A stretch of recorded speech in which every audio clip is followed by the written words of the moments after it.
لا إله إلا الله والله أكبر الله أكبر ولله الحمد الله أكبر الله أكبر الله أكبر الله أكبر الله أكبر الله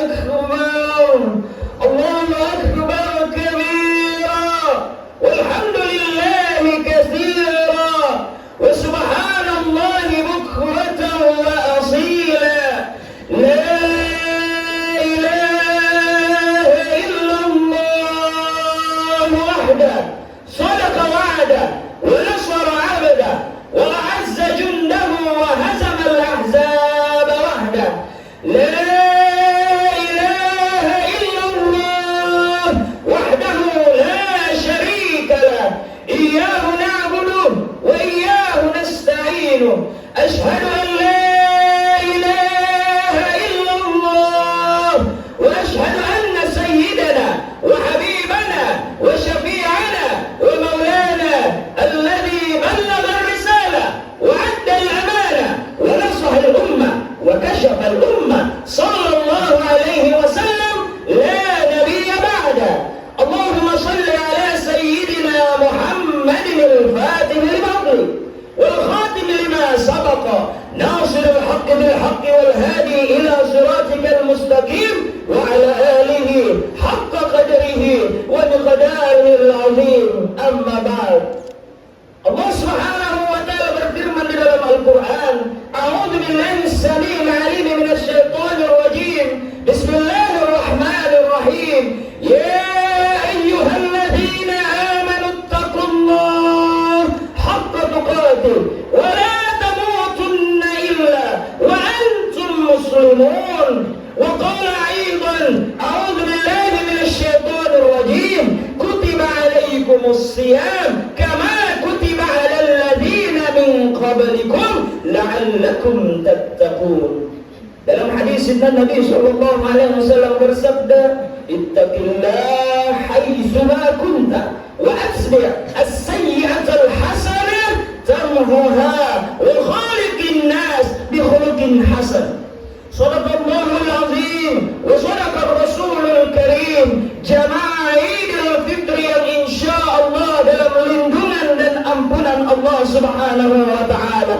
Hari ini kita berada di 1 Syawal, di mana 30 hari yang lalu kita memulai puasa Ramadan. Tidak ada yang kita cita-citakan melainkan hanya untuk mendapatkan predikat takwa di hadapan Allah Subhanahu wa taala.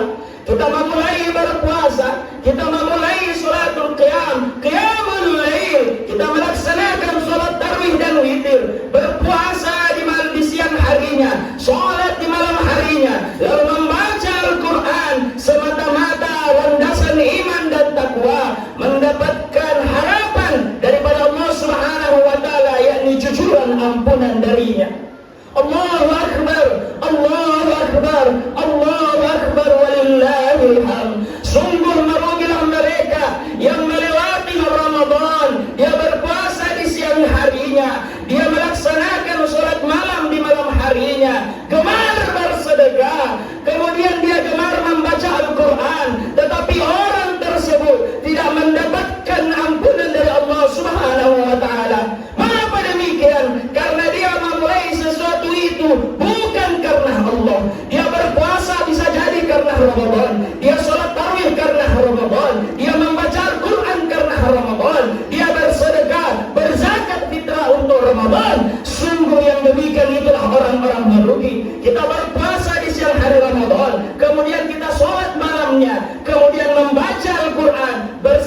ketahuilah Ramadan dan Lailatul Qadar adalah hadiah dari Allah Subhanahu wa taala semata-mata untuk Nabi Muhammad sallallahu alaihi wasallam dan juga umatnya kita semua.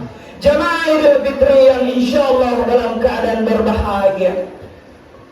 Tiadalah Ramadan, tiadalah puasa kita, tiadalah sholat kita, zakat fitrah kita lakukan semata-mata untuk menyucikan hati kita, menyucikan jiwa kita dari segala hal-hal yang dapat menghalangi kita berhubungan dengan Allah Subhanahu wa taala. Ketahuilah Allah Subhanahu wa taala tidak melihat pakaian kita. Hari ini kita berlebaran bukan untuk terlihat mewah di hadapan saudara kita. Laisa al-'idu liman labisa jadid, walakinna al-'id liman ta'atuhu yazid. Tidak dikatakan hari raya mereka yang berpakaian mewah, mereka yang berpeci bagus, berjilbab indah, enak dilihat oleh manusia. Tidak. Laisa al-'idu liman labisa jadid, bukan hari raya tentang pakaian baru, walakinna al-'id liman ta'atuhu yazid. Tetapi hari raya adalah mereka yang mengakhiri Ramadan. Hari ini 1 Syawal semakin bertambah dia punya ketaatan. Ramadan telah pergi, apakah sholat kita sudah selesai? Ramadan telah pergi, apakah puasa kita sudah selesai? Ramadan telah berlalu, apakah sedekah kita juga terhenti? Sholat malam kita terhenti? Membaca Al-Quran kita terhenti? Sungguh pun tidak demikian. Karena kita menyembah Tuhannya Ramadan, Allah Subhanahu wa ta'ala, bukan Ramadan yang kita sembah. Maka semakin bertambah ketaatan kita, semakin baik peribadatan kita setelah lebaran ini, maka dialah orang-orang yang menikmati yang namanya hari raya. Kaum muslimin jamaah Idul Fitri yang insyaallah dalam keadaan berbahagia. Seluruh yang ada di tubuh kita pusatnya hanya satu, yakni hati kita. Bagaimana Allah Subhanahu wa ta'ala melihat hati kita, ketaatan, ketakwaan, keimanan, semuanya bersemayam di hati kita. Inna Allah la yanzuru ila amwalikum wa aswarikum, walakin Allah yanzuru ila qulubikum wa a'malikum. Allah Subhanahu wa ta'ala tidak melihat wajah kita, tidak melihat kekayaan kita, tidak melihat kedudukan kita, tetapi Allah Subhanahu wa ta'ala hanya melihat hati kita dan amalan-amalan yang kita lakukan bila ikhlas semata-mata kepada-Nya. Kaum muslimin jamaah Idul Fitri yang insyaallah dalam keadaan berbahagia. Ketahuilah Allah Subhanahu wa ta'ala berfirman di dalam Al-Quran, A'udzu billahi minasyaitonir rajim, yauma la yanfa'u malun wala banun illa man atallaha biqalbin salim. Akan tiba hari di mana tidak akan berguna harta kita, jabatan kita, anak-anak kita, semuanya tidak berguna di hadapan Allah kecuali mereka yang mendatangi Allah dengan hati yang selamat. Siapa gerangan hati yang selamat itu?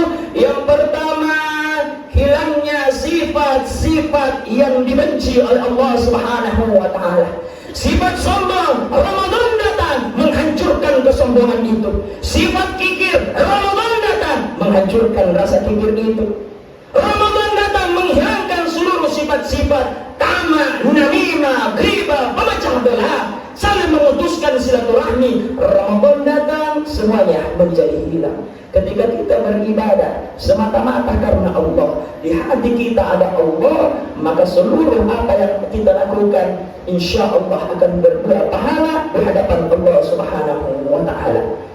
Allahu Akbar, Allahu Akbar, Allahu Akbar, walillahil hamd. Jamaah Idul Fitri yang insya Allah dalam keadaan berbahagia.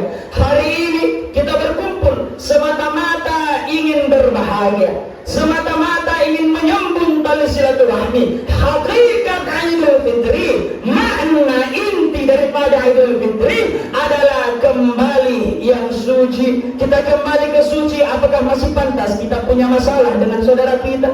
Apakah kita masih pantas memiliki masalah dengan Allah? Kita banyak-banyak beristighfar di hari raya ini. Innallaha la yaghfirudz dzunuba innallaha yaghfirudz dzunuba jami'a. Sesungguhnya Allah Subhanahu wa taala mengampuni seluruh dosa-dosa orang yang pernah berbuat salah.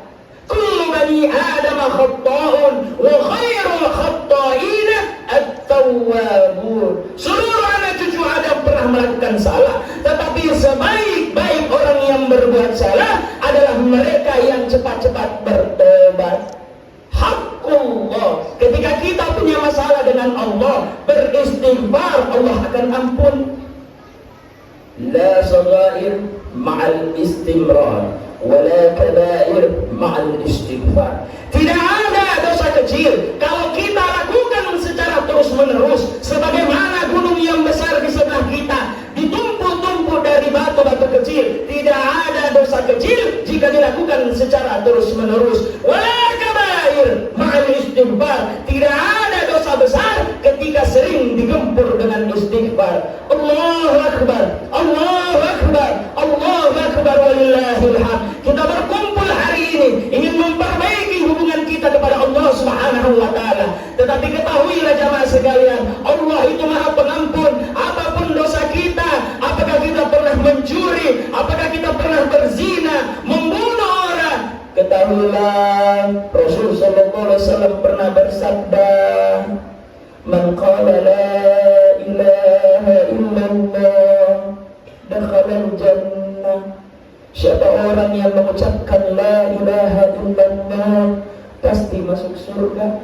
Salah seorang sahabat bertanya, "Ya Rasul, apakah semua orang pasti masuk surga?" Rasul SAW mengatakan, "Na'am, wa in zana wa in saraq." Sekalipun orang itu semasa hidupnya dia pernah berzina, dia pernah mencuri, tetapi ketika dia mengucapkan kalimat la ilaha illallah pasti masuk surga. Sahabat itu bertanya, "Ya Rasul, walaupun orang itu pernah berzina, pernah mencuri semasa hidupnya, apakah dia layak masuk ke surganya Allah?" Rasul menjawab, "Walaupun dia pernah berzina, walaupun dia pernah mencuri, orang itu pantas masuk surganya Allah." Kedua kalinya sahabat bertanya, "Ya Rasul, wa in zana wa in saraq." Sekalipun orang itu pernah berzina, sekalipun orang itu pernah mencuri, apakah dia layak mencium baunya surga? Rasul SAW kedua kalinya menjawab dengan jawaban yang sama, "Wa in zana wa in saraq." Sekalipun orang itu pernah berzina, sekalipun orang itu pernah mencuri, tatkala lisannya mengucapkan la ilaha illallah, maka seluruh dosanya akan diampuni oleh Allah Subhanahu wa taala. Ketiga kalinya sahabat tersebut bertanya, "Ya Rasul, wa in zana wa in saraq." Pantaskah dia masuk surganya Allah sekalipun dia pernah berzina dan mencuri semasa hidupnya? Kemudian Rasul menjawab ketiga kalinya, sekalipun orang itu pernah berzina, sekalipun orang itu pernah melakukan perzinaan, mencuri, tetapi dia mengucapkan la ilaha illallah, Allah pasti masukkan dia ke dalam surga. Dan sekalipun, sampai Rasul SAW menunjuk sahabat itu, sekalipun kamu tidak menyukainya, Allah tetap memasukkan orang tersebut. Dari kisah ini kita bisa menarik bahwasanya kalimat la ilaha illallah adalah kalimat yang begitu berat di hadapan Allah Subhanahu wa taala. Oleh karenanya Rasulullah SAW mengingatkan kepada kita, "Jaddidu imanakum," perbaharuilah iman kalian. Qalu, para sahabat bertanya, "Kaifa nujaddidu imana ya Rasulullah?" Kaifa nujaddidu imanana ya Rasulullah? Bagaimana cara kami memperbaharui agama kami, memperbaharui keimanan kami? Rasulullah SAW mengatakan, "Qul la ilaha illallah." Ucapkanlah kalimat la ilaha illallah. Jamaah Idul Fitri yang insyaallah dalam keadaan berbahagia, dosa kepada Allah Subhanahu wa taala, yakni haqqullah antara kita dengan Allah, insyaallah cepat dimaafkan oleh Allah. Kenapa? Karena Allah Maha Pemaaf. Setiap malam kita berdoa, Allahumma innaka afuwun, duhai Allah, Engkau Maha Pemaaf. Kalau dalam bahasa Arab, kalimat al-afwa, yakni ketika Allah mengampuni dosa seorang hamba tersebut, seketika seluruh catatan amal-amal dosanya juga ikut dihapus. Allahumma innaka afuwun, duhai Allah, Engkau Maha Pemaaf. Tuhibbul afwa, Engkau mencintai rasa maaf itu. Kemudian ketika engkau maha pemaaf, mencintai rasa maaf, maka maafkanlah kami. Kurang lebih 30 hari kita ucapkan kalimat-kalimat tersebut. Tidak ada yang bisa kita lakukan kecuali berhusnudzon, berprasangka baik di hati kita dengan keinginan mengharapkan ampunan dari Allah Subhanahu wa taala di hari ini. Allahu akbar, Allahu akbar, Allahu akbar, walillahil hamd. Dosa kepada Allah, Allah cepat ampun. Tetapi ketahuilah jamaah sekalian, hakul basyari, hak kita kepada manusia sulit untuk diampuni Allah kalau kita sesama manusia belum memaafkan. Idul Fitri, kembali ke suci. Sering kita ucapkan mohon maaf lahir dan batin. Saya minta maaf baik secara saya yang lakukan kesalahan secara sengaja maupun tidak disengaja. Baik diri saya yang melakukan kesalahan maupun batin saya mohon dimaafkan. Hari inilah momen terbaik.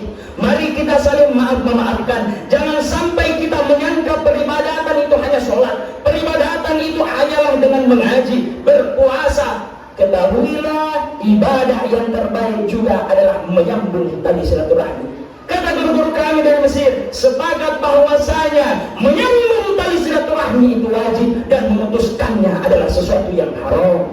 Allahu akbar, Allahu akbar, Allahu akbar, walillahil hamd. Hari ini kita berkumpul semata-mata ingin saling memaafkan. Seorang manusia tatkala dia memiliki dosa kepada saudaranya, lalu dia menyesal atas perbuatan itu, berjanji untuk tidak melakukan, kemudian berusaha menyambung tali silaturahmi itu, maka seketika Allah akan mengampuni dosanya.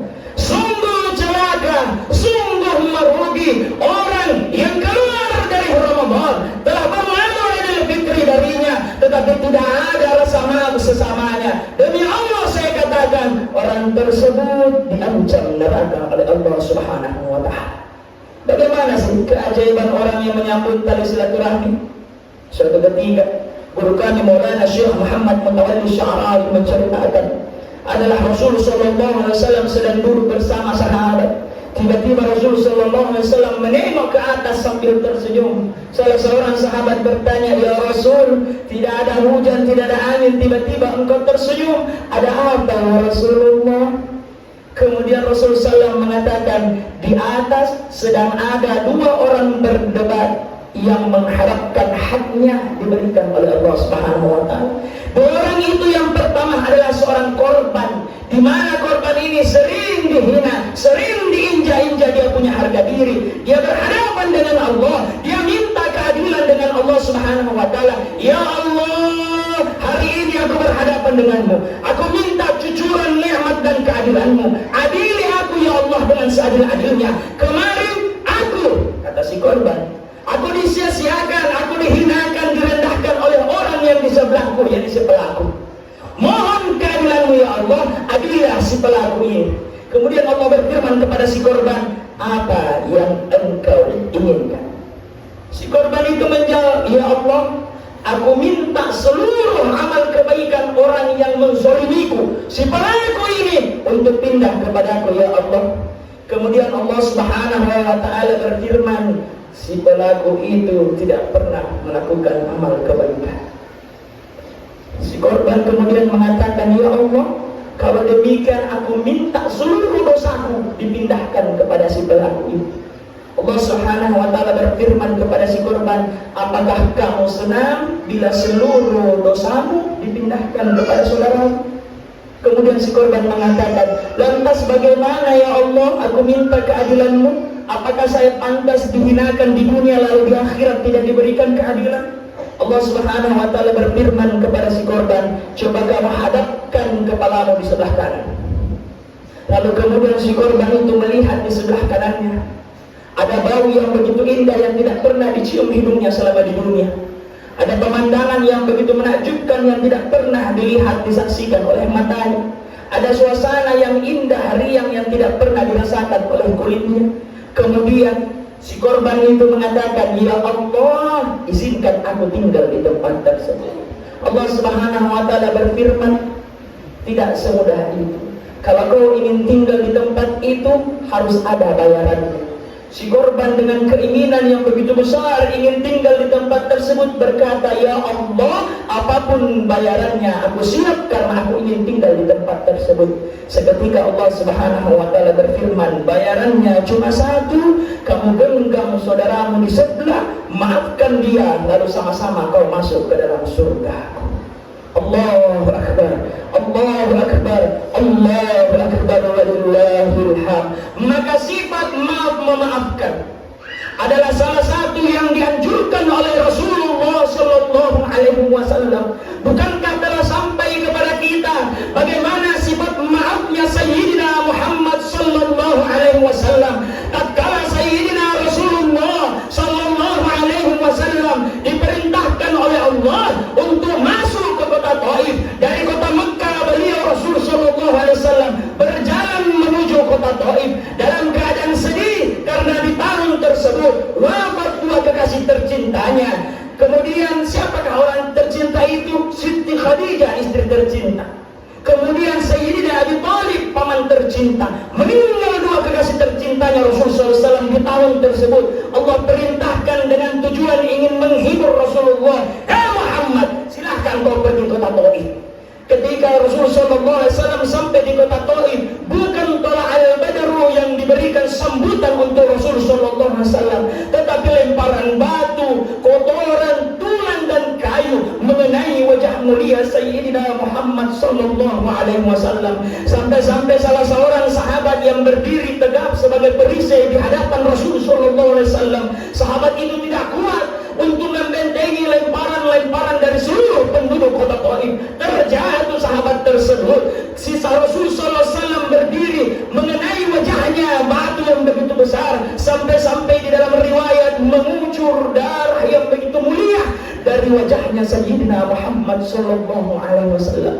Seketika Sayyidina Muhammad Sallallahu Alaihi Wasallam menahan darah tersebut agar tidak terjatuh di kota Taif, agar tidak terjatuh di tanah Taif. Karena mengapa demikian? Malakul Jibal mendatangi telinga Rasulullah SAW, membisi kepadanya, "Hei Muhammad, ketika engkau berdoa, mengangkat tanganmu, kemudian engkau memohon kepadaku untuk menempelkan dua gunung yang mengapit kota Taif ini, seketika aku akan ratakan kota Taif tersebut, seketika aku akan hancurkan, aku akan laknatkan seluruh penduduk kota Taif itu atas seluruh perbuatan yang dia lakukan kepadamu ya Muhammad."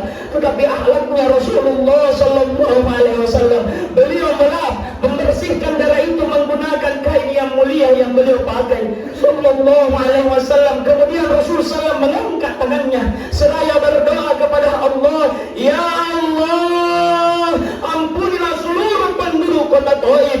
Dia tidak mengetahuiku ya Allah, dia tidak mengenalku ya Allah. Kalau hari ini bapak ibunya, anak-anaknya tidak menyembahmu, tidak beriman kepadaku ya Allah, izinkanlah anak cucunya, keturunannya yang nanti akan menyebarkan agamamu ya Allah." Seketika itu sampai hari ini seluruh penduduk kota Taif menjadi beriman disebabkan akhlak maafnya Sayyidina Muhammad Sallallahu Alaihi Wasallam. Allahu Akbar, Allahu Akbar, Allahu Akbar, walillahil hamd. Hari ini kita berkumpul, tiadalah hal yang paling utama kita lakukan kecuali saling memaafkan, berjabat tangan di hari yang penuh bahagia ini, bersalam-salaman sambil memaafkan dengan lemparan senyum satu sama lain. Inilah amalan yang paling utama di hari fitri ini, di hari yang suci ini. Hati kita menjadi bersih. Begitu juga dengan hubungan persaudaraan kita. Ketika ada seorang manusia melakukan kesalahan dengan saudaranya, ketika dia meminta maaf, misalkan dia melakukan dosa, yakni melakukan suatu pencurian, tidak dimaafkan oleh Allah Subhanahu wa taala sebelum dia meminta maaf kepada si korban. Tidak sebatas itu, dia mengembalikan barang curian itu, dia melakukan segala sesuatu jalan agar dapat pengampunan dari Allah Subhanahu wa taala. Dosa kita kepada Allah, Allah akan ampuni, tetapi dosa kita kepada sesama manusia, Allah tidak akan mengampuni seluruhnya sebelum manusia yang bersangkutan memaafkan kita. Perbanyaklah doa di khutbah ini karena sesungguhnya Allah mengabulkan seluruh doa-doa kita.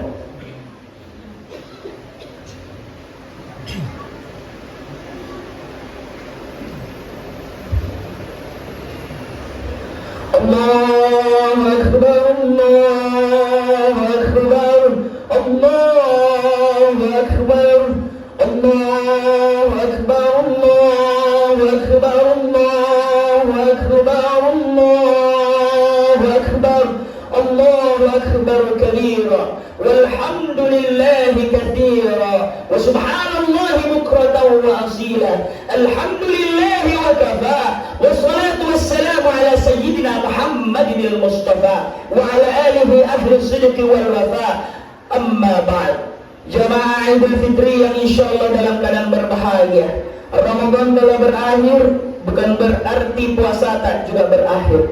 Dalam hadisnya Nabi sallallahu alaihi wasallam pernah bersabda, siapa orang yang telah menyempurnakan puasanya di Ramadan, entah itu 29, entah itu 30, lalu melanjutkan puasa 6 hari di bulan Syawal, maka Allah Subhanahu wa taala mencatat pahala orang tersebut seperti berpuasa 365 hari lamanya.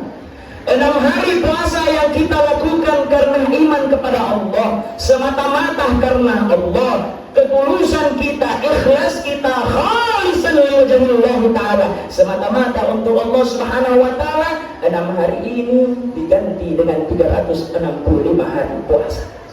Timbul pertanyaan, bagaimana dengan saudari-saudari kita, ibu-ibu kita, saudari, anak-anak perempuan kita yang sedang haid? Yang mana lebih didahulukan? Apakah membayar utang puasa atau puasa sunnah Syawal dulu? Ada 3 pendapat ulama. Yang pertama, mendahulukan yang wajib, menyempurnakan membayar utang puasa terlebih dahulu, lalu melaksanakan sunnah Syawal. Mendahulukan yang wajib lalu yang sunnah. Pendapat kedua mengatakan mendahulukan yang sunnah, yakni Syawal, karena sempitnya waktu. Syawal hanya 29-30 hari. Adapun membayar utang ada 11 bulan lamanya. Mendahulukan yang sunnah pendapat kedua, kemudian yang wajib karena luasnya waktunya. Kemudian pendapat ketiga mengatakan, Imam Nawawi, kalangan daripada ulama Syafi'iyah, kemudian disampaikan oleh guru kami Maulana Syekh Al-Jum'ah, siapa yang berpuasa membayar utang di bulan Syawal tanpa niat Syawal, maka seketika dia mendapatkan 2 pahala, melakukan yang wajib, yakni membayar yang wajib sekaligus mendapatkan pahala Syawal. Mengapa demikian? Melakukan yang wajib ikut sunnahnya hadis Nabi sallallahu alaihi wasallam, siapa yang berpuasa di bulan Syawal. Sekalipun kita puasanya niat membayar utang tanpa niat untuk puasa Syawal, wajib dilakukan, maka ikut pula lah yang sunnah itu. Kira-kira contohnya, misalkan ada bapak melakukan sholat subuh tanpa tahiyatul masjid karena datang dalam keadaan masbuk. Imam sudah takbir, bapak tidak sempat tahiyatul masjid, melaksanakan sholat 2 rakaat wajib subuh sampai tidak melakukan tahiyatul masjid, wajib dilakukan, bapak juga dapat pahala sunnah tahiyatul masjid. Karena rumus kaidah mengatakan wajib dilakukan ikut sunnah. Yang kedua, sunnah dilakukan ikut juga sunnah yang lain. Contohnya, ada seorang bapak dia berpuasa hari Senin, yang dimana bulan itu bulan Syawal, niatnya puasa sunnah Syawal di hari Senin, maka beliau mendapatkan 2 pahala, puasa Syawal dan puasa hari Senin. Wajib dilakukan ikut sunnah, sunnah dilakukan ikut sunnah. Yang ketiga, ketika kita melakukan sunnah tidak mungkin ikut yang wajib. Ibu-ibu punya utang, melaksanakan 6 hari sunnah Syawal, tidak bisa ikut lunas utangnya karena yang sunnah tidak bisa mengambil yang wajib. Ada seorang bapak, belum azan beliau tahiyatul masjid untuk sholat zuhur. Setelah tahiyatul masjid keluar dengan alasan sudah melakukan sunnah, maka seketika sholat zuhurnya juga sudah ikut. Tidak demikian. Sunnah dilakukan, tidak ikut yang wajib. Yang keempat, wajib dilakukan, tidak ikut wajib yang lain.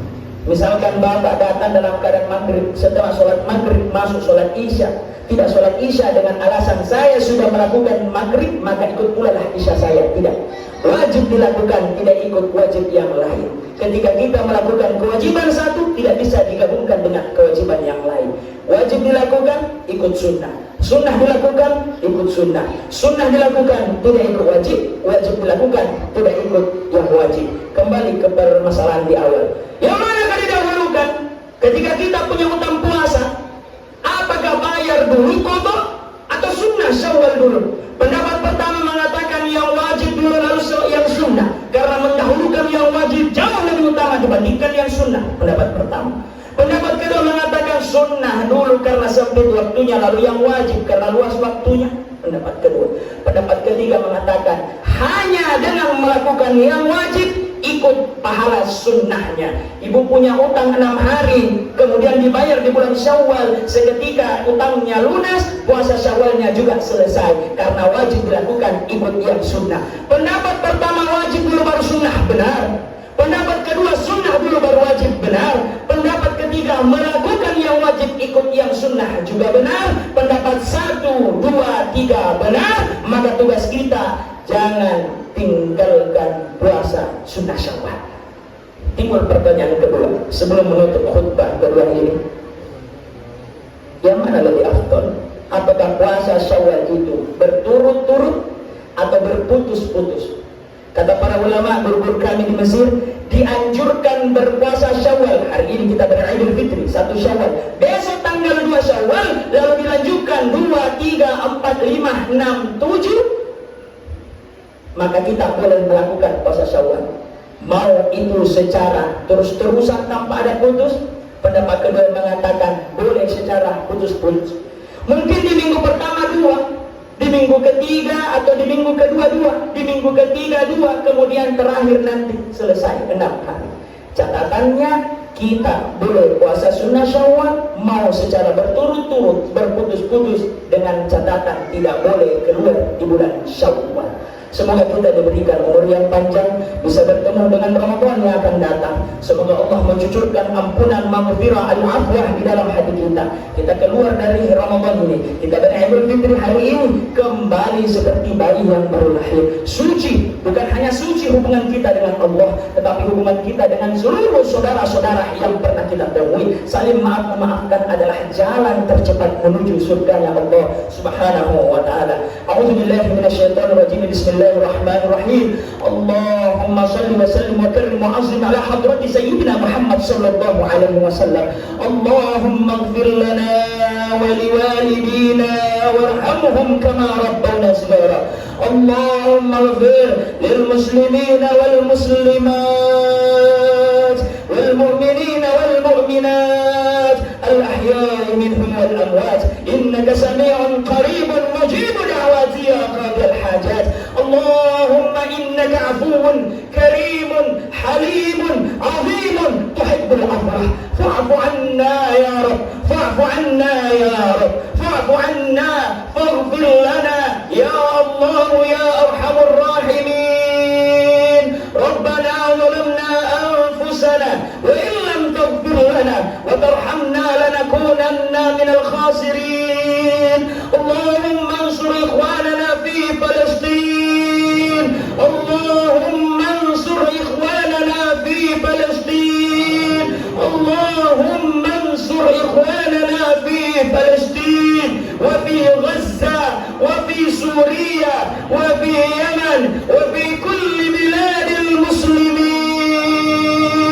Radina billahi rabba wa bil islam dina wa bi sayyidina Muhammadin sallallahu alaihi wasallam nabiyyan wa rasula. Rabbana atina min ladunka rahmah wa hayyi lana min amrina rashada. Rabbana atina fid dunya hasanah wa fil akhirati hasanah wa qina adzaban nar. Wa sallallahu ala sayyidina Muhammad wa ala alihi wa sahbihi wa sallam.